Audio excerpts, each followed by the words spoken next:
Welcome to NeuroNoodle's Neurofeedback and Neuropsychology podcast featuring tech legend Jake Gunkelman. He's the man who has read well over 500,000 brain scans, and Dr. Marie Swingle, author of iMinds. Our goal is to provide information and promote options for better mental health. The NeuroNoodle podcast is supported by listeners and businesses just like you. So it's you and I. We may have guests popping in, here and there. So Santiago, you've been dying to get on the show. What do you got in store for us today? Well, I just wanted to comment how much fun I had at the Swiss Zoom Summit. I think it was a great meeting. We got to meet in person, and we're gonna hang out with people that you normally don't see, especially since I live on this side of the world.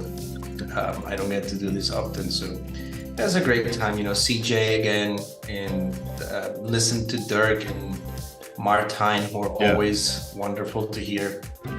Had the chance to present, so that was a highlight for me. And see Linda Thompson, Marie Swingle, and all the people. I mean, everybody who's somebody in this field was there, which was great. Great to share with friends and get some new knowledge, which is always handy.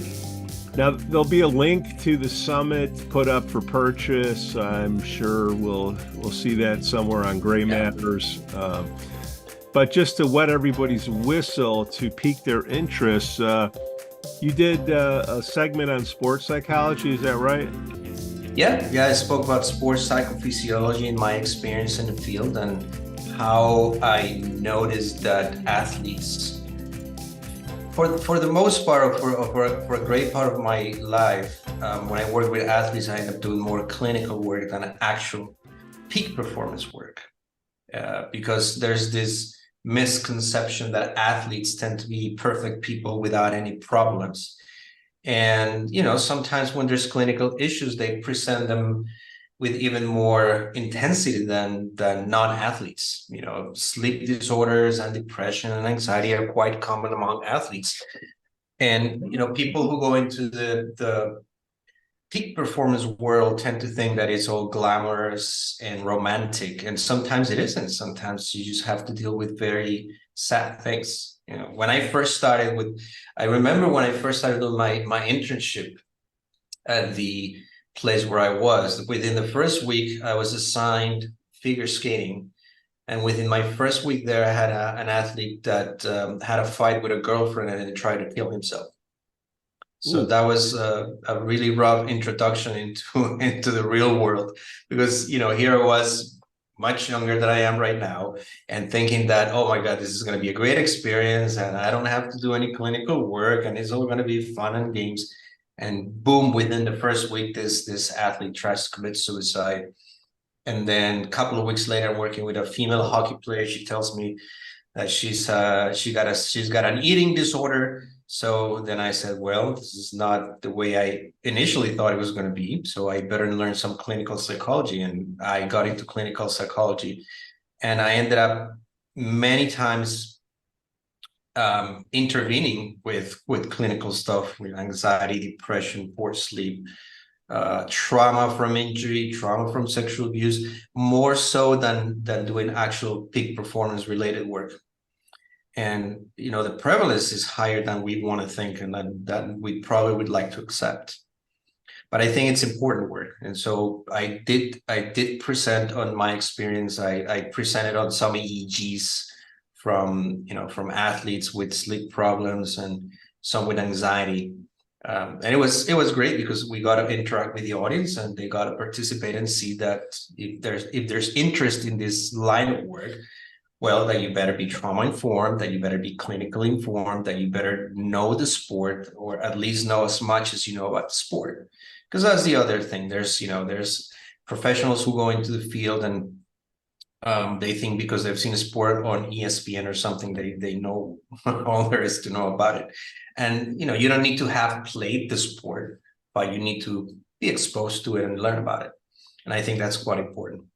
And, I had a great time doing it. And I think, that line of work is important as well. the same principle applies to when I work with corporates. We call them corporate athletes here in Singapore, and it's the same thing. These are peak performers, but they struggle with sleep. They struggle with trauma. The prevalence of trauma in CEOs, CFOs is really high, more so than you would like to think. Isn't it, I wouldn't say more fun, but more fulfilling to work with corporate people, with working with athletes than just the regular population? Because it's so hard to get somebody that isn't already motivated or wants to improve to get them to change their behaviors. And is it less frustrating dealing with corporate people and athletes? I would say yes and no. Okay. Yes, because of what you're saying, because of what you're stating, which is they're innately and intrinsically motivated, and therefore you don't need to convince them, persuade them. You just need to push the right buttons, and then you get them going. But at the same time, no, because sometimes they can be difficult to deal with. They have their egos, and because they're peak performers, sometimes they don't think they need to hear what you have to say. So it can be challenging at times, and you do need to grow a spine in this line of work. I mean, you really need to be assertive and stand your ground, because some of them some of them can be dominant, and they try to dominate you, and they try to talk over you and discredit what you're saying. So you need to learn how to be straightforward, with these people. But I agree with what you say. They're highly motivated, so it's more fulfilling, because if you tell an athlete, I want you to jump out of this roof, he goes feet first or head first. They just, they don't think twice about it. But at the same time, it's harsh. I mean, the pressures that they experience are much larger than the pressures that somebody who's a regular Joe experiences in many ways, especially when it comes to injury, especially when it comes to sponsors and as far as athletes are concerned. And for the corporates, the thing that I find is there's never enough. They don't have a way to set limits there, and they're seldom satisfied with their achievements.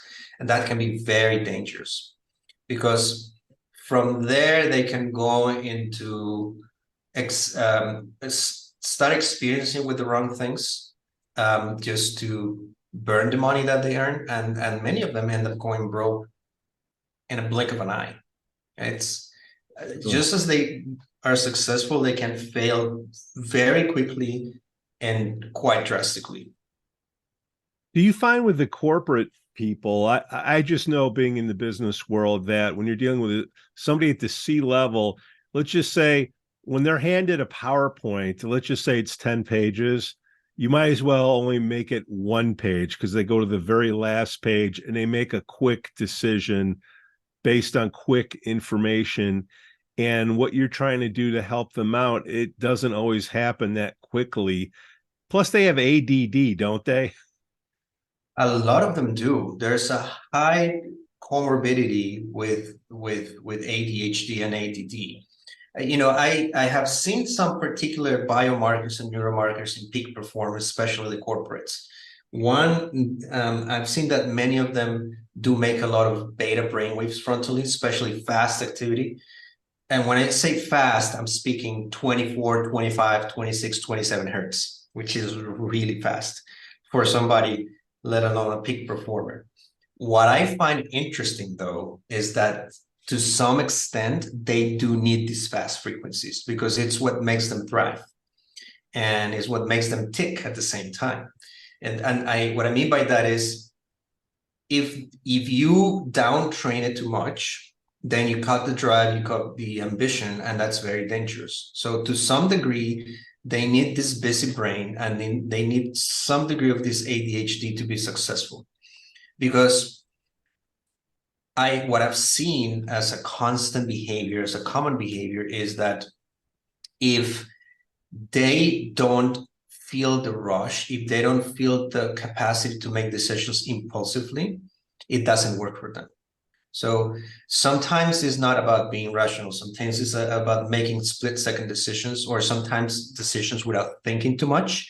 And that's when they get, sometimes they sign deals and they get the mergers. So you need to cut it down to some degree to keep them from doing mistakes and doing stupid stuff that they regret later. But at the same time, you have to keep it so that they have that edge. They need the edge. Without it, they don't function. And when I do a brain map on a corporate, I have to be very careful how I frame it. And I tell them, look, I'm just going to tweak this down just a little bit because I know that if I do too much, you're not going to like it. And they tell me all the time, you're absolutely right. I need this. I need the adrenaline. I need the emotion. I need the danger. I need the uncertainty, because otherwise it doesn't work for you. And they make it work. I don't know. Many times, I don't know why. I don't know how, but they make it work. And it's very interesting. So that's one of the markers I find. I find that they also have a lot of activity in the anterior cingulate cortex, which in a clinical patient you would label diagnosis oppositional defiant, maybe obsessive compulsive, maybe ADHD. But again, this degree of stubbornness, this degree of cognitive inflexibility really works for them, because you need to not listen to the naysayers if you want to be successful. You need to listen to yourself, and you need to persist. When everybody's telling you it's not going to work, you need to believe that it will work. And you need that healthy dosage of stubbornness, of being obstinate and obtuse, if you want to make it in that world. So I find that the ones that have that biomarker, when you can tweak it and you can dim the intensity just the right amount, it really works for them and they love it. What they want to get rid of is usually, sometimes I'm so stubborn that I miss on a good deal.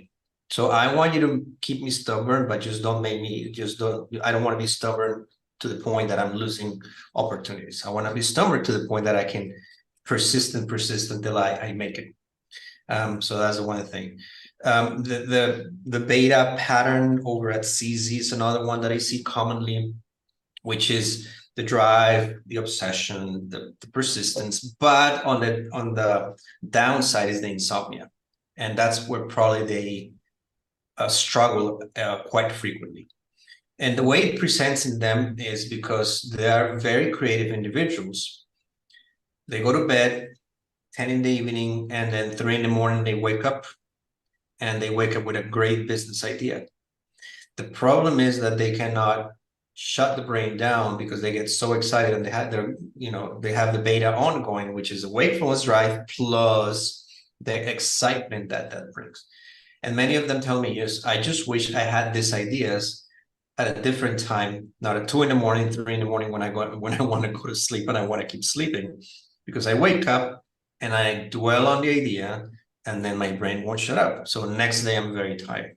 And again, you have with the neurofeedback, you tweak that the best you can. So you bring the wakefulness drive down, but you keep the drive and the ambition steady enough that they can still be creative, that they can still have ideas in the spur of the moment, that they can stay creative and interested without paying the price, without sleep paying the price for it.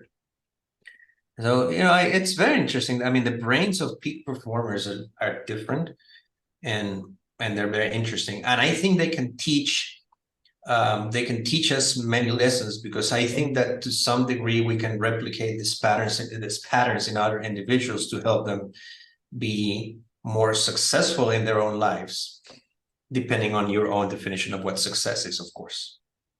You talk about the anterior cingulate, and I have you on the show because you know what you're doing. I know how to podcast, Santiago, but what I've heard from the people I've had on the show with the anterior cingulate, it's the on-off switch for cravings. Can it be more than just cravings for food, alcohol? Can it be cravings for risk and other things? Oh, absolutely. Absolutely. And that's exactly what you're hitting it on the head when you say the cravings for risk.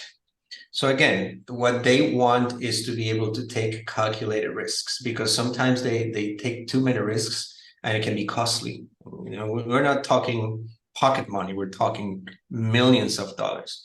So if you have a hedge fund manager who has a lot of accounts, millions and billions, well, you don't want them to get too cocky, because then you're playing with people's money, and that's not a good thing. And that's when it can get dangerous. It can get addictive. So because the anterior cingulate can be involved in addiction. If you do something and you like it, you run the risk that you're going to like it too much. And the problem is, if you like it too much, you're going to shut down the part of the prefrontal cortex that tells you, hey, wait, hold on a second, let's think about it. Let's think about what we're doing here. That part of the brain shuts down, and you're just doing it because you're running on the adrenaline. So when you look at the brain waves, then you have to tell this individual, look, I know that you thrive on the adrenaline. I know that you like it, but we need to be careful, because it can backfire very easily and very quickly. And like you say, it becomes an addiction. It becomes an addiction to the gambling. It becomes an addiction to playing with someone else's money. It becomes an addiction playing with their own, by risking their own career. And that's what happens. And we all know that, I mean, the place with the highest rate of psychopaths, it's Wall Street. That's where the highest incidence of psychopaths is.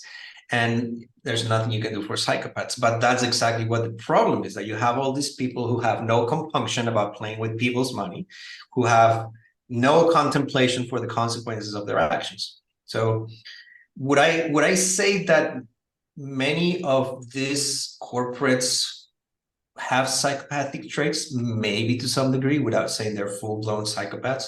Maybe they have some. And with those individuals, you can tweak.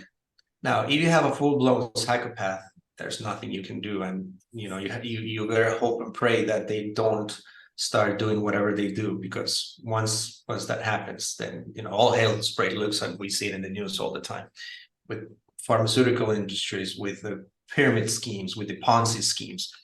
And that's the consequence of that. Sometimes it's you're unlucky, you get a psychopath handling your money.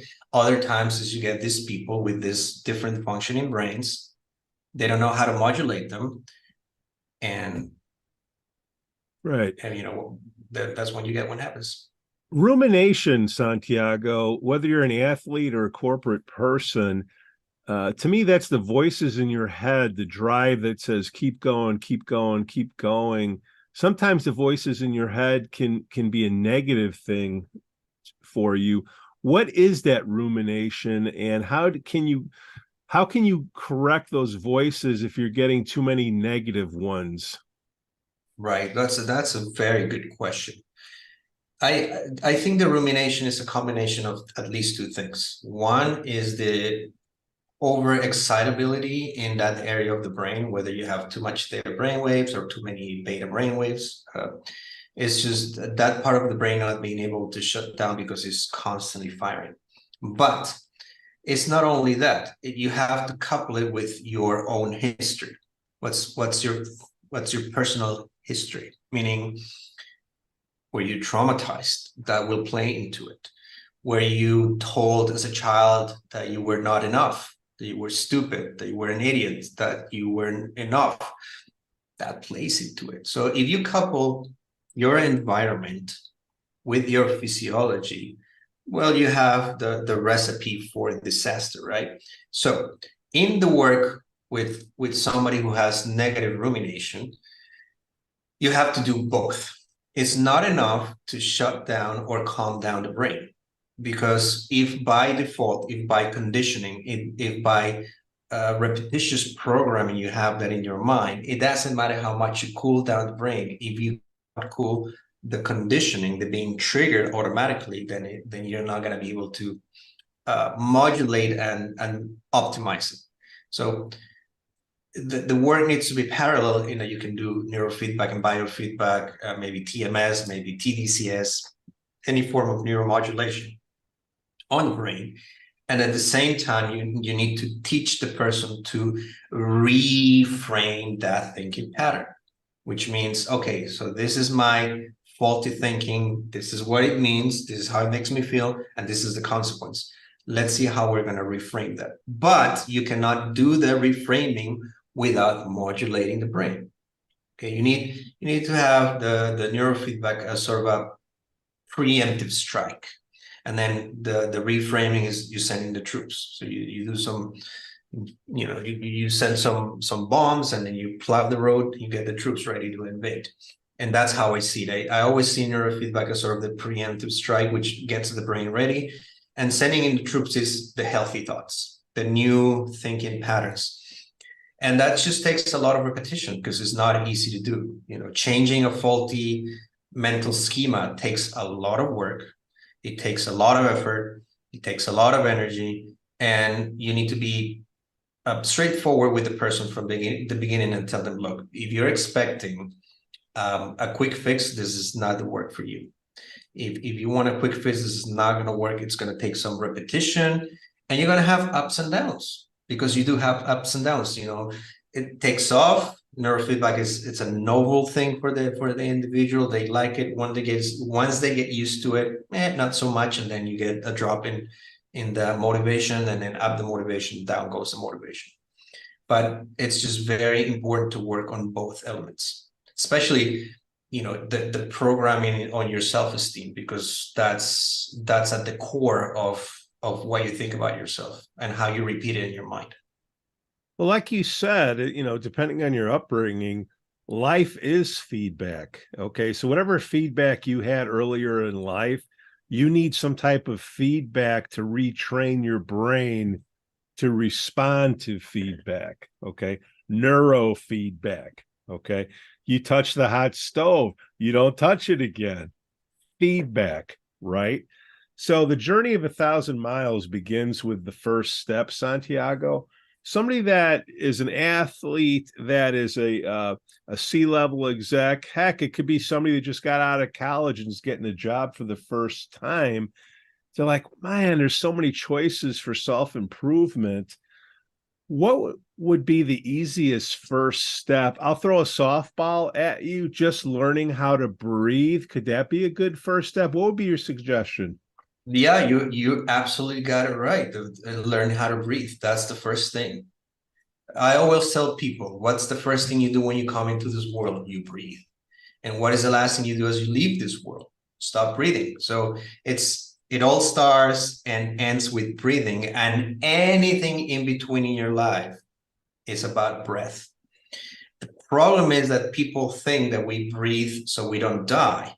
And while that's true, there's more to that. There's more to it than meets the eye, of course, right? So retraining your breath, because I don't think you need to learn how to breathe. You have to retrain your breath.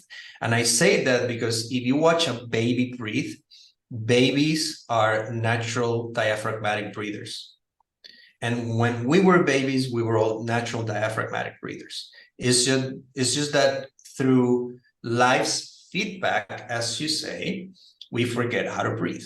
So when we train heart rate variability breathing or Buteyko breathing or any type of breathing that's favorable to the individual, what you're doing is helping them remember how to do it correctly, right?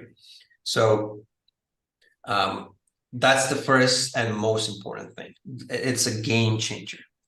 And in my line of work, when I'm working with somebody who is either a housewife to somebody who's the CEO of a Fortune 500 company, it doesn't change. Breathing is essentially the same to both individuals.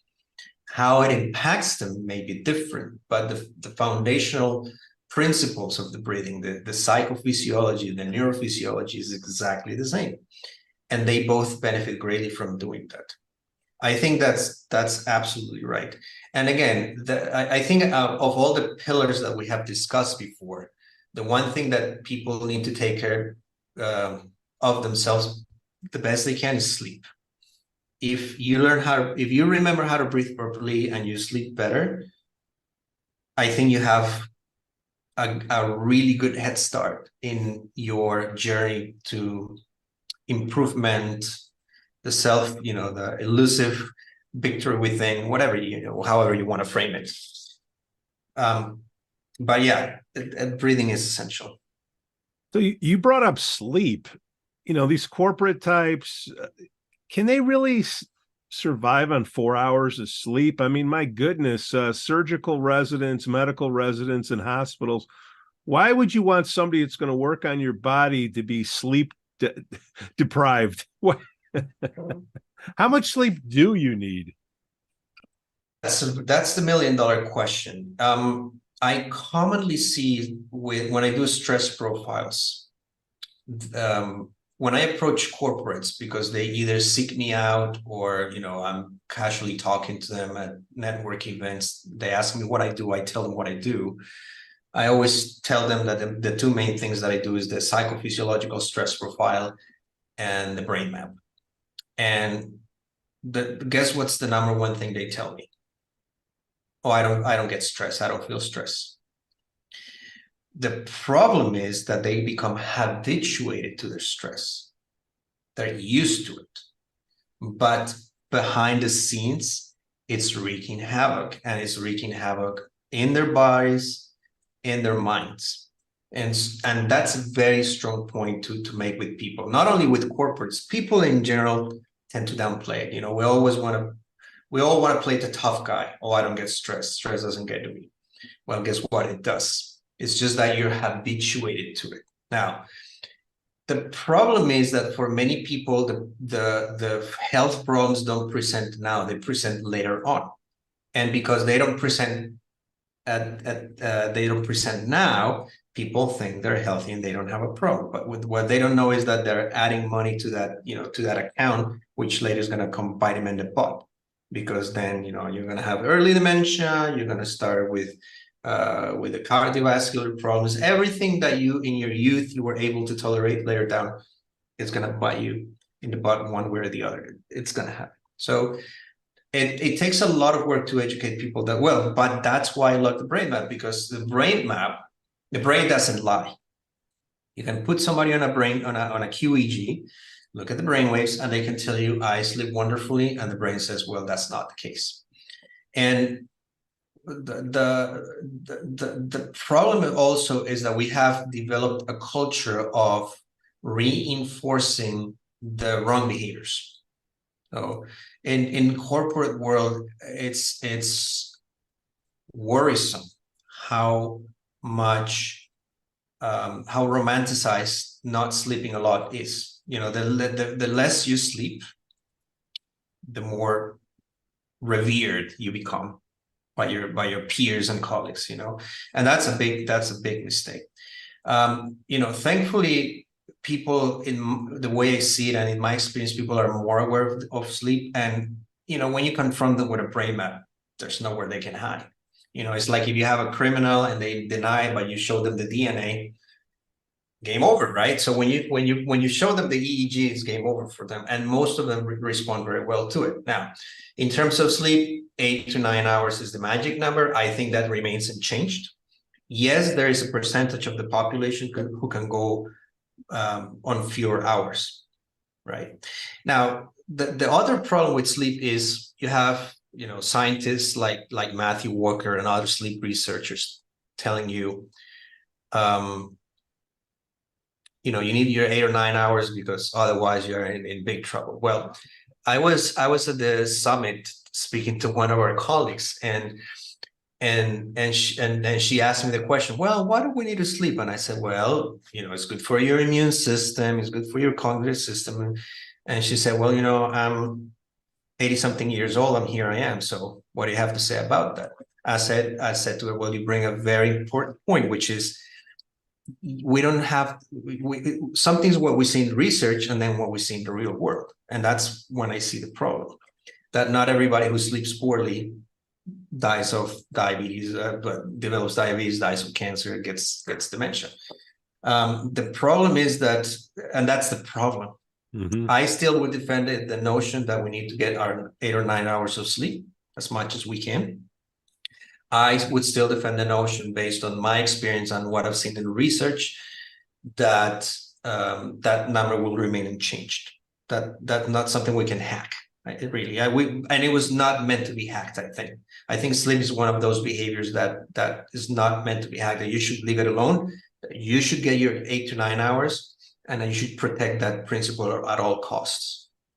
If you're going to physically train or mentally train, and you don't get enough sleep, does that reduce the efficiency of the training? It reduces the efficiency of your training. It reduces the efficiency of your recovering, because your muscles don't recover as much. Your cardiovascular system doesn't recover as much. Your cognitive capacities are not the same. Sleep remains. In modern times, people will do anything to debunk that notion, and they do it just mainly by engaging in anti-sleep behaviors. But I think that the notion remains the same. Again, the research and the data supports that invariably and unequivocally. Your 8 to 9 hours for your physical training, for your cognitive training, for your overall health. It's just that it's just so hard to battle with so many quote unquote experts, and influencers and people who really challenge this notion for one reason or another. I just tell people, look, it's your personal choice. The good news is, every time I do neurofeedback, the number one behavior people report having optimal changes in is sleep, even if it is not the main purpose of the intervention. And that happens with children, that happens with adults, that happens with teenagers, with senior citizens, everybody across the board. The first thing they tell me is, I'm sleeping better.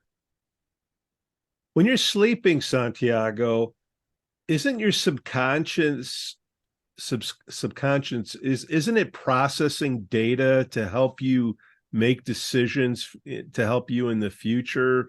What's going on when you're sleeping? Well, that's another very important and really, really good question.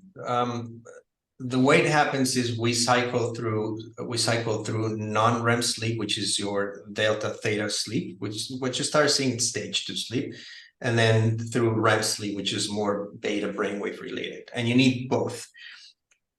There's different types of memory processing and learning that take place during non-REM sleep and REM sleep. So you need both, and you need enough length of time to allow your brain to cycle through non-REM, REM, non-REM, REM. So slow theta delta sleep, some REM beta sleep, back to delta theta sleep, back to that. And if you shorten the length of your sleep, you're shortening the quality of those cycles. And as you say, that will impact everything that you do on a daily basis. Your ability to learn, so to acquire learning and then to consolidate it, your ability to acquire memory and then consolidate that memory, your ability to learn new skills and consolidate the learning of those new skills. I think that it'll be affected if you don't sleep properly. Now, maybe not to the degree that you're developing some kind of pathology, but to the degree that it will affect your performance, yes. And so the 8 or 9 hours are essential, because that's how us humans cycle through those periods of REM and non-REM. And that's the problem. People start going to bed later. Well, you're missing on the initial hours are crucial. And Matthew Walker talks about this in his book. And one of the ways they prevent pilot errors and accidents due to human error is that they have, on long-term flights, transatlantic flights, they have the pilots nap in the initial stages of the flight, not in the later stages of the flight, because that's when they consolidate the sleep better, and that's when they get better rest. So if you're going to have a flight from Singapore to San Francisco or somewhere else, right, a long-term flight, then you want to have the pilots nap in those initial hours. and not in the middle or later. The same principle applies when we go to bed. We want to go to bed 10, 11 p.m., wake up at 7 in the morning, right? With first light, go to the window, get some sunlight to counter the sleep inertia. And that's the period that you need. And that's invariable. If there was a way to hack it, they would have found it by now. And whoever finds it someday is going to become a gazillionaire. But I don't think that that's going to happen, because that's how we were built. And even though we're in the 21st century, we're still wired to sleep. We need it. Our species needs it. So, trying to hack it is just, it's insane. And that's why you need that. Santiago, the last thing I like to ask you is to set the expectations for somebody that just happened to turn on this podcast and are thinking about doing neurofeedback, setting the expectation, because people want to come in and they think, well, I'm just going to take this procedure, this training, and all of a sudden I'm going to get better right away like a pill. Could you say start to finish how this should usually go in a time frame? Because everybody is different. I get it. Everybody, has their own thumbprint. But again, dealing with the corporate types, they're like, well, I want to fix and I want it now. Set the proper expectations for the people that are listening to the podcast for the first time on neurofeedback. Yeah, absolutely. The first thing that I should say is that everybody can benefit from neurofeedback. And it's usually believed, it's probably more pop culture, that neurofeedback is for those who are broken somehow. And that could be farthest from truth, right? Everybody can benefit from neurofeedback. If you're not feeling well, if you're quote unquote broken, well, neurofeedback is great for you. But if you are fine and you just want to do better, even if it is 1% better, neurofeedback is for you. So what people need to understand is that nothing that's worthwhile in life, or everything that's worthwhile in life, I should say, takes time. When people tell me, yeah, but 20 sessions of neurofeedback, I don't know if I have the time to commit to it. I tell them, look, when you were born, how long did it take you to learn to crawl, walk, sleep, read, and write? It took you years. And there's still no bypassing the process of development, right? How long did it take you to learn how to drive? How long did it take you to play that instrument? How long did it take you to master your career? And you're telling me that you don't have time for 20 or 40 sessions of neurofeedback? It's just, you just don't have the intent. You don't have the motivation. And that's the way it is. Anything that's worthwhile in life will take time.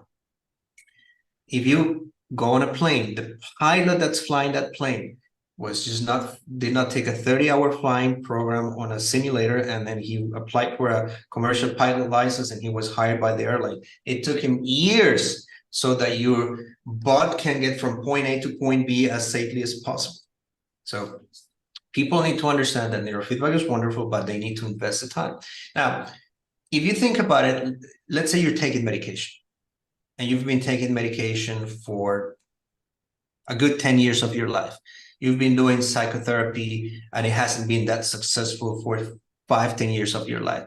40 sessions of neurofeedback is nothing compared, or 60 sessions of neurofeedback is nothing compared to all the money you have invested in medication, in trainings with the guru who is fashionable on Instagram, on reading self-help books, on taking trips to India to do yoga retreats. It doesn't compare. So it's really a matter of your priorities. And again, people tell me, I don't have time to practice 20 minutes of breathing per day. I tell them, okay, if I take your cell phone now and I look at your browsing history, I can guarantee you that you can fit those 20 minutes with no problems. Okay, so we can try to do all the advertisement that we want. We can say all the pretty things that we want. It boils down to people making the decision and taking the time to take care of themselves. We have so We have been unfortunately conditioned, especially by social media, to think that everything's a quick fix now. And life remains the same as it was in the 1600s. Things take time. Yes, we have technology that makes a few things better, but the essentials of human life are the same as they were 200 years ago. You are born, you go to school to learn to read, write, walk, talk. Then you go to college, and then every day you grind to get good at what you do. So you get to a point where you're financially stable, where you're in demand, everything you do. I'm just now seeing the rewards of the last 15 years in my career too. It took me 15 years of hard work to get to the point where I am. It didn't happen overnight. Mm-hmm. It took a lot of hard work. So if I had the expectation, when I go into the field of neurofeedback, that I was going to be like Jay Gunkelman in 3 years. How long has Jay been doing this? 1 million plus EEGs plus 40 years. And he's still learning too, right? So again, for people who are coming into the podcast, follow us because we have great guests. We have great topics. Neurofeedback is wonderful. It's very helpful, and the time you invest in it is nothing compared to what you've experienced before. Financially, spiritually, personally, psychologically, emotionally, it's worthwhile. Santiago, how can people find more about you? Let's just say they're in Singapore, or maybe they want to do a Zoom session with you just to ask questions. How do they get a hold of you? The easiest way would be through my my YouTube channel, Santiago Brand. That's my YouTube channel, and my Instagram is Neuro Santiago, NEURO Santiago, Neuro Santiago. That's how they best find me. They can drop me a message. They can go check my YouTube channel, and I'd be happy to talk about neurofeedback at the break with whomever's interested. We'll have all the contact information and details of our podcast. Santiago Brand, another fantastic showing. Thank you for coming on, my friend. Thanks for having me. I love doing this, so I hope to see you again soon. Oh, absolutely. The NeuroNoodle Podcast is supported by listeners and businesses just like you.